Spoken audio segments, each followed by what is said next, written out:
Good morning. Welcome to our Bible study at Second Baptist Church. I'm glad you could join me today. We're still continuing in the book of Isaiah, and today the focus of our lesson is going to be on chapter 37. But before we start with chapter 37, let's get a little bit of a background. The title of the lesson is God Listens, and we'll see as we go along how there's an example of that in this story. The book starts off talking about the phrase that some people say, if you want something done, do it yourself. And you know, we do have that attitude, I guess, a lot of times in America. And it comes, I think, partly from the fact that so many times if we've asked somebody to help us in some way, maybe in a government office or in, another scenario, we may have been treated poorly. And so it begins to make you feel like, okay, everything I can do, I'll just do it myself. And then, of course, any of us who ever got assigned to do a group project at school will remember how that never works out. Is if you're trying hard, then automatically you're not going to have that much help, and everybody's going to just let you do it. And that happens. It really does, even not in school, but in other group activities that are supposed to be a group activity. You find that you're the one that's doing most of the work. And so people begin to get this attitude then, if you want something done right, you should do it yourself. And so that is kind of the pattern that we also have been seeing week to week with King Ahaz, as he was trying to defend his nation of Judah against these various groups that surrounded him. He was trying to figure out by whatever means possible to get that done. And he was just kind of grasping at different options. And so this week we're going to begin to focus now on King Hezekiah, because Ahab goes out of the picture, and his son Hezekiah comes to rule Judah. And you may remember King Ahaz was a pretty bad guy in many ways. He did some despicable sorts of things over time. And of course, last week we found that he, was making deals with Egypt and others to try to protect his nation. And so King Hezekiah comes on the scene. And the Bible says that King Hezekiah was a person who tried to do right and do what God wanted. And I think that's very interesting that he was Ahaz's son, and yet somehow he was a person who wanted to do right. And I got to thinking about that.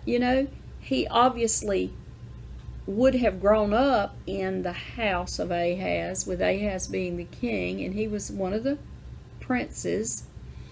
And if he was the one who was to inherit the throne, he would have known that as he was growing up. And what factors intervened in his life to cause him to be a person that wanted to please God and wanted to follow God and wanted to do the things that God had said. And I wondered, and this is just speculation, because we don't have, best of my knowledge, we don't have any record there of Hezekiah as a boy and the things that he might have been involved in. But I wonder if Isaiah coming to speak to his father Ahaz, at times, if he also spoke to Hezekiah and influenced him in some way to be a follower of God and one that wanted to please God. And it may not have been Isaiah. It could have been another person or his mother. It could have been a number of different people, but it was just something to think about. How was he raised in that household with those kinds of things happening, and yet he turned out to do the right things, or to try to do the right things and follow God? So that was interesting. Anyway, so as we get started then on this section, as far as background, a couple of chapters before chapter 37. So in chapter 34, Isaiah, is making a prophecy talking about God's wrath against the nations. And he mentions specifically Edom, Edom, as one that he was speaking against. But it starts off, by talking about all nations and all peoples. And, we talked about before, when it says all peoples, it means people groups or tribes or, groupings like that. And so God was pronouncing, judgment about how the nations would be destroyed because of their disobedience and all of that. So that's kind of all of chapter 34 talks about that. And Edom, you may know already, was the descendants of Esau. And so there was already a kind of a rocky relationship there between, the sons of Isaac. Let me see I hope I'm saying this right. Jacob and Esau, and how they had a contentious relationship. And so Edom then is the descendants of Esau. But the chapter is not really talking about them per se. It's talking about all peoples, and it's using them as an example. And so then you get to chapter 35, where he begins to talk about the redemption of people and the hope that people will have, how the lame will be healed and the eyes of the blind will be opened, and the people who are mute will shout for joy, and all of that. So he's talking about the redemption then of people in chapter 35, the hope of redemption. And then we get to chapter 36, and it begins a different sort of a thing. It's not a prophecy spoken from Isaiah, words of God like that, but it's a story. It jumps to telling the story. And you can also find this referenced in, Kings, where the same sort of reference would be made to the events that happened. And we know that this is a real story and not a made-up story, because, it can be documented in some ways from historical records, but also just some of the commonplace things that are mentioned in the story. And I won't have time to go, deeply into all that.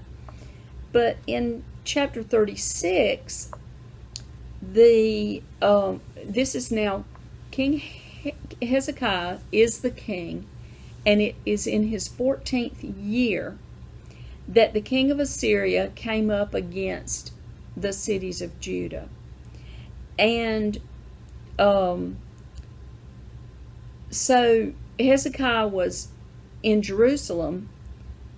He had an army, and the king of Assyria came up and camped against the beside the highway of the Fuller's Field. And I looked that up. I thought that was interesting.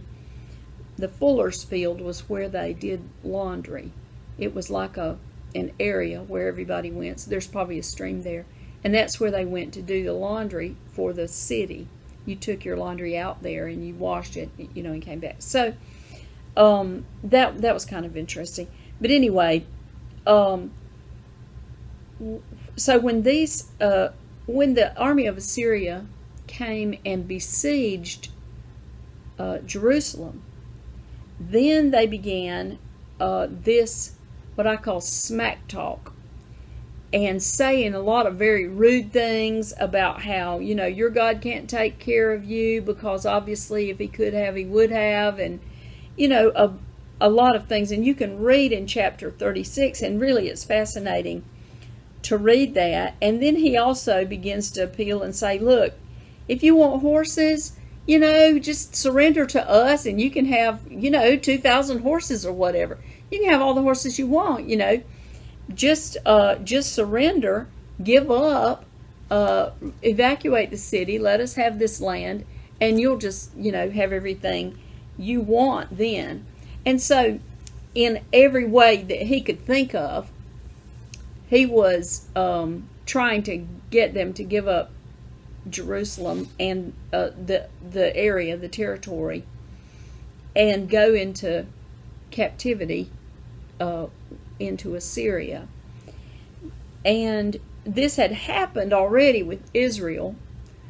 Israel had been taken into captivity.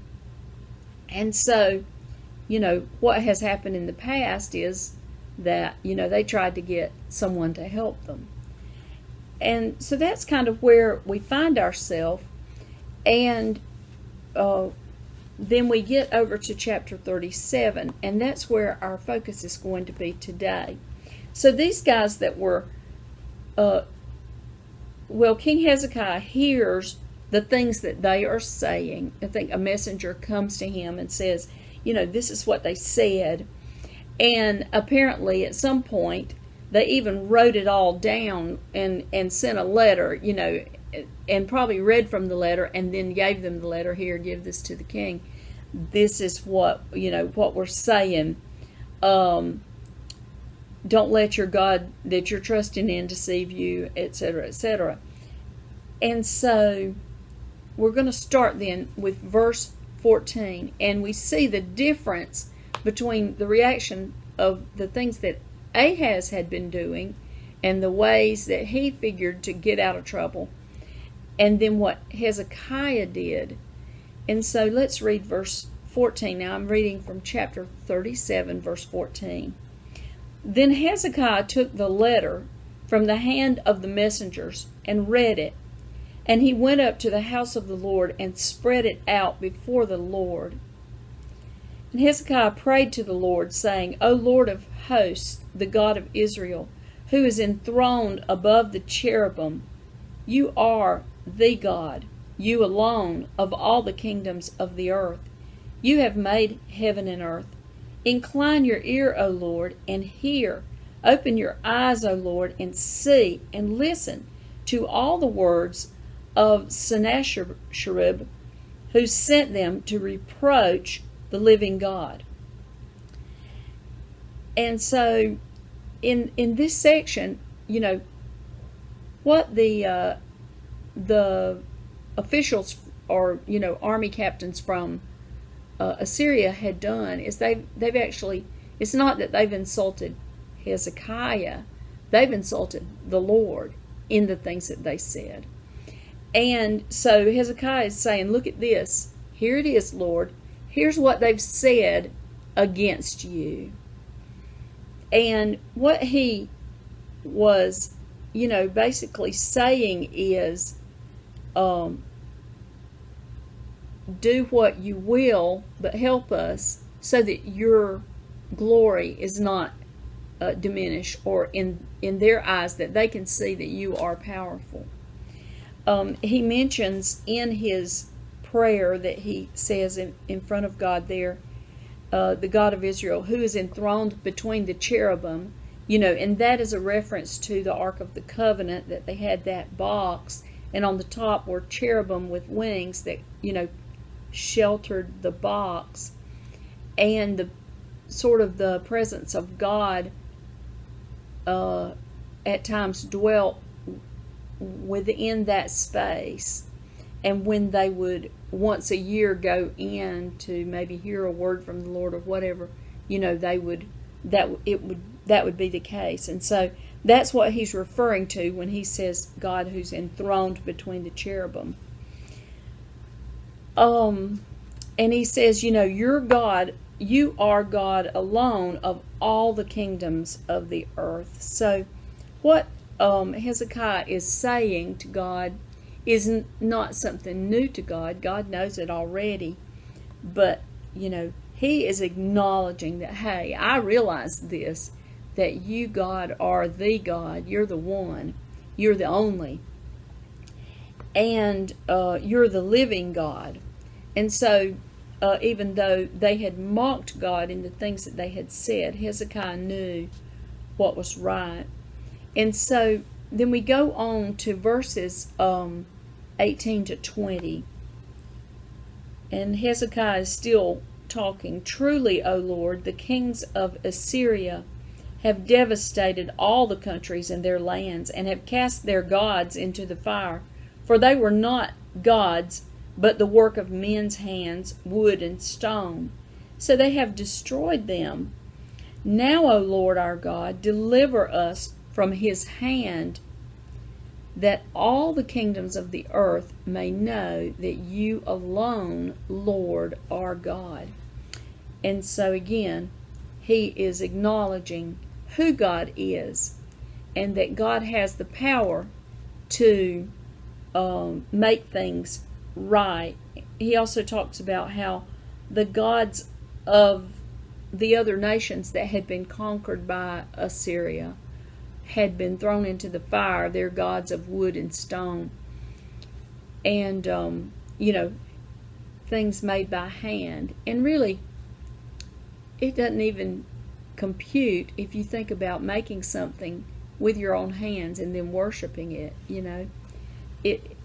I guess you could say it is representative of another thing maybe, but it doesn't really make sense.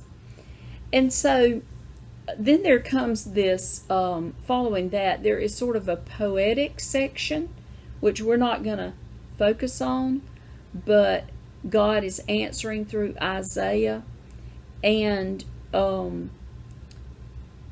he says, because you have prayed to me about this, this is the word that the Lord has spoken against Assyria. And part of that, like in verse 26, he says, have you not heard? Long ago I did it. From ancient times I planned it. Now I have brought it to pass. And so the things that Isaiah talks about, and he says, I will put my hook in your nose and my bridle in your lips, and I will turn you back the way by which you came. And so Isaiah now is prophesying that, hey, these guys are not going to prevail because you've prayed about it and you brought it to God. God is about to act, and he's about to do something. And we said last week, when God decides to act, he's going to act and do the thing that he has decided to do. And so let's look at what a further part of that prophecy in verses 30 and 31. Then this shall be the sign for you.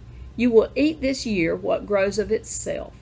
In the second year what springs from the same. And in the third year sow, reap, plant vineyards, and eat their fruit. The surviving remnant of the house of Judah will again take root downward and bear fruit upward. For out of Jerusalem will go forth a remnant, and out of Mount Zion survivors. The zeal of the Lord of hosts will perform this. And so he's actually given them a timeline now. and telling them what you're going to do this year, the next year, and the next year. You know, and that there will be a remnant of people that are going to survive this.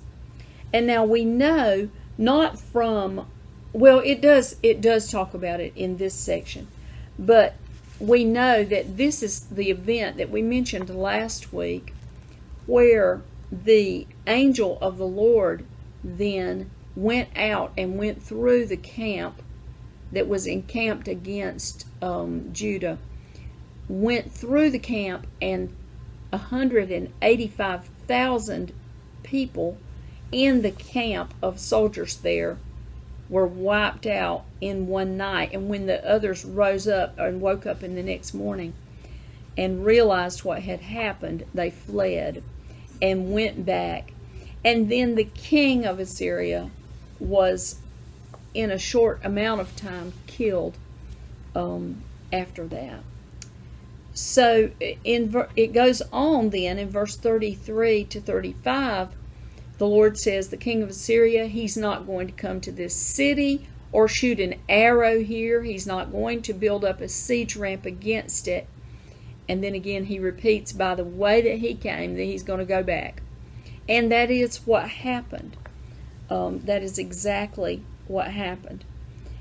And then from there, it goes on to another section that we don't, they didn't really focus on the verses for that, but you would want to read on in chapter 38, during this sickness of Hezekiah, where Hezekiah became ill and was about to die, and Isaiah came and said, he prayed again to the Lord to please, not let him die. And then Isaiah said, okay, you're not going to die right now. You've got 15 more years to live, and then you're going to die. So a lot of the things that Isaiah said were very specific. Can you imagine? Why is it that we think nowadays, in the faith that we have in our communication with God, that we would not perhaps hear something as specific as that? And we could, and we do. We might not even recognize it sometimes, but God, even today, can be very specific in the things that he tells us that he wants us to do or be involved in, or things that maybe are to come, in the sense that we should be prepared for it.